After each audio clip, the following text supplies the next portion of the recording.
శర్మ గారు లాంటి వాళ్ళు మా కంపెనీలు వద్దంటే అవే కంపెనీలు అమరావతిలో తెచ్చిపెడితే అమరావతి ప్రాంత ప్రజలు మహదానంద పడిపోతారు.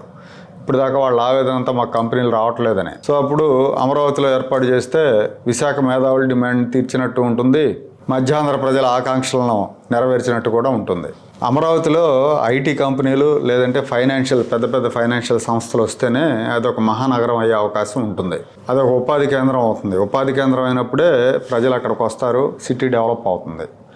అలా కానప్పుడు అదొక నయా రాయ్పూర్ లేదంటే గుజరాత్ రాజధాని గాంధీనగర్ లాగా మిగిలిపోతుంది. జగన్మోహన్ రెడ్డి ముఖ్యమంత్రిగా ఉన్నంతకాలం అమరావతి నాశనానికే ఆయన కృషి చేశాడు. రేపు పొద్దున భవిష్యత్తులో అయినా కూడా ఆయన అమరావతిని ఏమాత్రం అభివృద్ధి చేయడు. ఇంకా వీలైతే దాన్ని నాశనం చేయాలనే చూస్తాడు, వీలైతే చంపే ప్రయత్నం చేస్తాడు. ఏదైనా అమరావతికి మేలు జరిగినా, అమరావతి డెవలప్ అవ్వాలన్నా అది చంద్రబాబు నాయుడు గారి వల్ల కావాలి.